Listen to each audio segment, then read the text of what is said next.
Texte du bouddhisme ancien traduit directement du pali. Version audio d'accessibilité. Le petit récit de Gosinga, Gosinga Time numéro 31. Le village de Madika se trouvait au bord d'un lac, dans le pays des Vajji. Les habitants y avaient construit une maison en briques et l'avaient donnée au seigneur. Et ils avaient édifié autour de la maison tous les bâtiments nécessaires à un grand monastère. Près de ce village se trouvait le bois de Gosinga, ce qui signifie corne de vache. Une branche en forme de corne avait poussé sur le tronc du plus grand arbre de cette forêt et lui avait valu ce nom. Ainsi ai-je entendu. En ce temps-là le seigneur séjournait, près de Madika, dans la maison en briques. À cette époque les vénérables Anuruddha, Nandiya et Kumbila séjournaient dans la forêt d'arbres sales de Gosinga. Un soir, le seigneur sortit de sa retraite et se dirigea vers le bois de Gosinga. Quand le gardien du bois vit approcher le seigneur, il lui dit « N'entre pas dans ce bois, ascète, car il y a là 3 fils de bonne famille qui semblent aspirer au bonheur. Ne les dérange pas. » Mais le vénérable Anuruddha entendit le conseil que le gardien donnait au seigneur, et il dit au gardien « N'arrête pas le seigneur, ami gardien, car il est notre maître. » Puis il alla chercher les vénérables Nandiya et Kumbila et leur dit « Approchez, vénérables. Approchez, vénérables. Le seigneur, notre maître, est arrivé. » Alors les 3 vénérables vinrent accueillir le seigneur. L'un prit son bol et sa cape, un autre prépara un siège, et le dernier de l'eau pour laver les pieds. Le seigneur s'assit sur le siège préparé et se lava les pieds. Puis les 3 vénérables saluèrent le seigneur et s'assirent convenablement. Quand ils furent bien assis, le seigneur leur demanda « Cela va-t-il bien, Anuruddha? Cela se passe-t-il bien? Ne manquez-vous pas d'aumône? » « Cela va bien, Seigneur, cela se passe bien, nous ne manquons pas d'aumône. » « Êtes-vous en harmonie les uns avec les autres, Anuruddha? Heureux ensemble? Sans dispute? Fusionnés comme du lait et de l'eau? Vous voyez-vous l'un l'autre avec les yeux de l'affection? Assurément, Seigneur, nous sommes en harmonie, heureux ensemble, sans dispute, fusionnés comme le lait et l'eau, nous nous voyons l'un l'autre avec les yeux de l'affection. Et de quelle manière êtes-vous en harmonie, Anuruddha, heureux ensemble, sans dispute, fusionnés comme le lait et l'eau? De quelle manière vous voyez-vous l'un l'autre avec les yeux de l'affection? Seigneur, je pense. Il est profitable pour moi, il est bien pour moi de demeurer avec d'aussi bons compagnons dans la vie sainte. Et mes actions sont empreintes d'amitié envers ces vénérables, ainsi que mes paroles et mon activité mentale, visible aussi bien que cachée. Et je pense aussi. Pourquoi ne pas rejeter mon propre état d'esprit pour vivre en accord avec celui de ces vénérables? Je rejette donc mon propre état d'esprit pour vivre en accord avec celui de ces vénérables. Distincts sont nos corps mais nos esprits semblent ne faire qu'un. Les 2 autres vénérables firent exactement la même déclaration au Seigneur. C'est bien, Anuruddha, c'est bien, approuva le Seigneur. Mais demeurez-vous vigilant, énergique et résolu? Oui, Seigneur, nous demeurons vigilants, énergiques et résolus. Et de quelle manière, Anuruddha, demeurez-vous vigilants, énergiques et résolus? Sur ce point, Seigneur, le premier qui revient de sa tournée d'aumône au village prépare les sièges, dispose l'eau pour boire et l'eau pour se laver et place un bol pour le reste. Quand le dernier revient de sa tournée d'aumône au village, s'il reste de la nourriture et qu'il désire la manger, il le fait.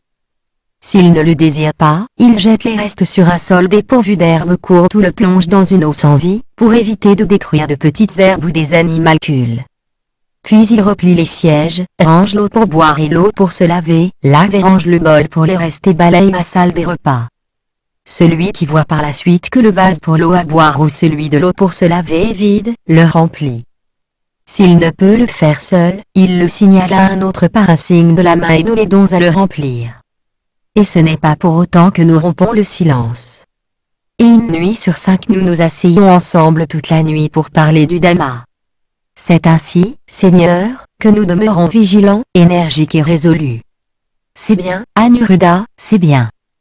Mais en étant ainsi vigilants, énergiques et résolus, atteignez-vous une suave excellence suprahumaine capable d'engendrer les purs? Comment n'en serait-il pas ainsi, Seigneur? Nous pouvons, en nous isolant du sensoriel, en nous isolant des agents pernicieux, accéder autant que nous voulons au premier jhana, lequel comporte prise ferme et application soutenue, et consiste en un ravissement félicité né de l'isolement et y demeurer. Cette réalisation est, pour nous qui sommes vigilants, énergiques et résolus, une suave excellence suprahumaine capable d'engendrer les purs. C'est bien, Anuruddha, c'est bien. Mais pour transcender cet état et l'épurer davantage, atteignez-vous une autre excellence suprahumaine et suave capable d'engendrer les purs? Comment n'en serait-il pas ainsi, Seigneur? Nous pouvons, par la disparition de la prise ferme et de l'application soutenue, accéder autant que nous voulons au deuxième jhana qui consiste en assurance sereine intérieure et en élévation unique de l'esprit, qui est dépourvu de prise ferme et d'application soutenue, et consiste en un ravissement félicité né de la concentration et y demeurer. Cette réalisation est, pour nous, une suave excellence suprahumaine capable d'engendrer les purs. C'est bien, Anuruddha, c'est bien. Mais pour transcender cet état et l'épurer davantage, atteignez-vous une autre excellence suprahumaine et suave capable d'engendrer les purs? Comment n'en serait-il pas ainsi, Seigneur? Nous pouvons, en nous détachant aussi du ravissement et en maintenant un regard neutre, en restant vigilants, pleinement conscients, et en ressentant physiquement le bonheur, accéder autant que nous voulons au troisième jhana à propos duquel les purs déclarent on reste neutre et vigilant dans le bonheur et y demeurer. Cette réalisation est, pour nous qui sommes vigilants, énergiques et résolus, une suave excellence suprahumaine capable d'engendrer les purs. C'est bien, Anuruddha, c'est bien. Mais pour transcender cet état et l'épurer davantage, atteignez-vous une autre excellence suprahumaine et suave capable d'engendrer les purs? Comment n'en serait-il pas ainsi, Seigneur? Nous pouvons, par l'élimination du plaisir et l'élimination de la douleur, par la disparition antérieure des satisfactions et des insatisfactions, accéder au quatrième jhana ni désagréable ni agréable, qui consiste en pureté de la vigilance par le regard neutre et y demeurer. Cette réalisation est, pour nous qui sommes vigilants, énergiques et résolus, une suave excellence suprahumaine capable d'engendrer les purs. C'est bien, Anuruddha, c'est bien. Mais pour transcender cet état et l'épurer davantage, atteignez-vous une autre excellence suprahumaine et suave capable d'engendrer les purs? Comment n'en serait-il pas ainsi, Seigneur? Nous pouvons, en transcendant totalement les perceptions physiques pures, en supprimant les perceptions chocs, en ne prêtant plus attention aux perceptions diverses, accéder au domaine de l'espace infini et l'espace et y demeurer. Cette réalisation est, pour nous qui sommes vigilants, énergiques et résolus, une suave excellence suprahumaine capable d'engendrer les purs. C'est bien, Anuruddha, c'est bien. Mais pour transcender cet état et l'épurer davantage, atteignez-vous une autre excellence suprahumaine et suave capable d'engendrer les purs? Comment n'en serait-il pas ainsi, Seigneur? Nous pouvons, en transcendant totalement le domaine de l'espace infini, accéder autant que nous voulons au domaine de la conscience infinie et la conscience et y demeurer. Cette réalisation est, pour nous qui sommes vigilants, énergiques et résolus, une suave excellence suprahumaine capable d'engendrer les purs. C'est bien, Anuruddha, c'est bien.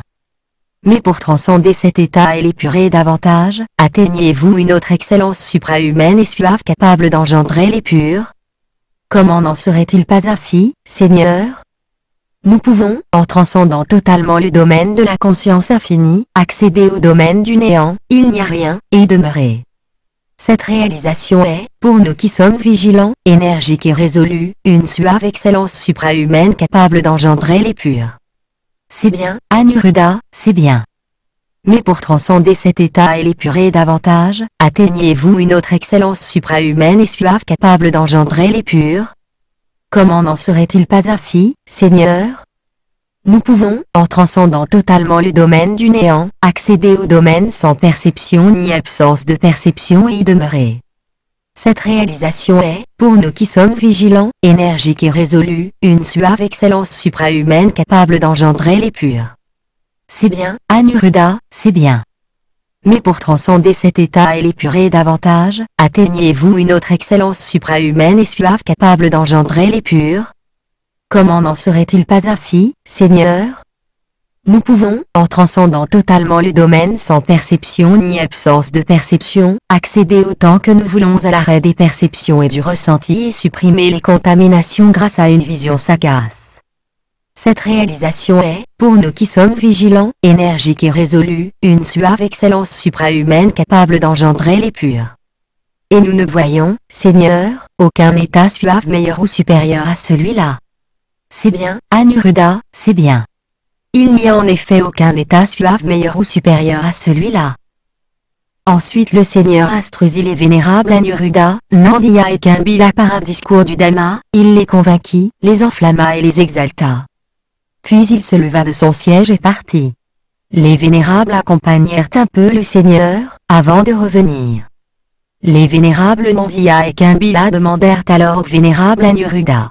Avions-nous informé le vénérable Anuruddha des différentes absorptions contemplatives que nous avions atteintes, pour que le vénérable Anuruddha les révèle ainsi en présence du Seigneur jusqu'à l'élimination des contaminations? Non, les vénérables ne m'avaient pas informé des différentes absorptions contemplatives qu'ils avaient atteintes mais, en sondant avec mon esprit l'état d'être des vénérables, j'ai connu les différentes absorptions contemplatives qu'ils avaient atteintes. De plus, des divinités m'en avaient informé et j'ai pu les énumérer quand le Seigneur m'a questionné. Diga Parajana, un génie, Yaka, vint trouver le Seigneur. Il le salua en arrivant et se tint convenablement debout. Ainsi debout le génie dit au Seigneur. Il est profitable pour les Vajji, Seigneur, il est bon pour le peuple des Vajji que le Tathagata accompli et parfait Bouddha séjourne chez eux ainsi que les trois vénérables, le vénérable Anuruddha, le vénérable Nandiya et le vénérable Kumbhila. Il est bon qu'ils puissent voir le Seigneur et les trois vénérables, les honorer, leur donner des aumônes et entendre leur enseignement. Les dieux de la terre, divinités des arbres, des rochers, etc. entendirent les paroles du génie et proclamèrent aussi. Il est profitable pour les Vajji, Seigneur, il est bon pour le peuple des Vajji que le Tathagata accompli et parfait Bouddha séjourne chez eux ainsi que les trois vénérables.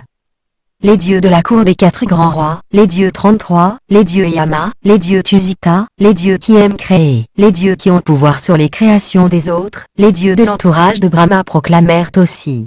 Il est profitable pour les Vajji, Seigneur, il est bon pour le peuple des Vajji que le Tathagata accompli et parfait Bouddha séjourne chez eux ainsi que les trois vénérables. Voilà comment les vénérables furent soudainement célèbres jusque dans le monde de Brahma. C'est ainsi, Diga, c'est bien ainsi. Et si le clan dont sont issus ces trois fils de bonne famille se les remémore clairement, cela lui vaudra bonheur et bien-être pour longtemps.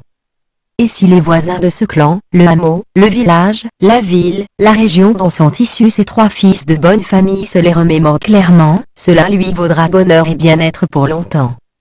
Et si tous les nobles, tous les brahmanes, tous les vaissas, artisans, commerçants, cultivateurs et autres membres de la troisième classe sociale, et tous les serviteurs se remémorent clairement ces trois fils de bonne famille, cela leur vaudra bonheur et bien-être pour longtemps. Si, Diga, le monde avec ses dieux, ses maras et ses brahmas, si cette humanité avec ses ascètes et ses brahmanes, ses rois divins et ses hommes, se remémore clairement ces trois fils de bonne famille, cela leur vaudra bonheur et bien-être pour longtemps. Vois, Diga, jusqu'à quel point la réussite de ces trois fils de bonne famille agit sur le bien-être et le bonheur du plus grand nombre, pour le bénéfice, le bien-être et le bonheur des dieux et des hommes. Ainsi parla le Seigneur. Le génie Diga Parajana fut satisfait des paroles du Seigneur et il s'en réjouit. Note du traducteur. À cette époque les trois vénérables avaient atteint l'accomplissement ultime, mais on trouvera dans le récit numéro 128, le récit des défauts mineurs dans les empreintes d'éléphants, l'évocation du temps où ils n'étaient encore que des êtres ordinaires. Le pluriel Anuruddha indique que le vénérable Anuruddha était le porte-parole des deux autres et qu'à travers lui, le Seigneur s'adresse aux trois moines. Traduction. Christian Maes. Réalisation vidéotexte. Les connaisseurs du monde.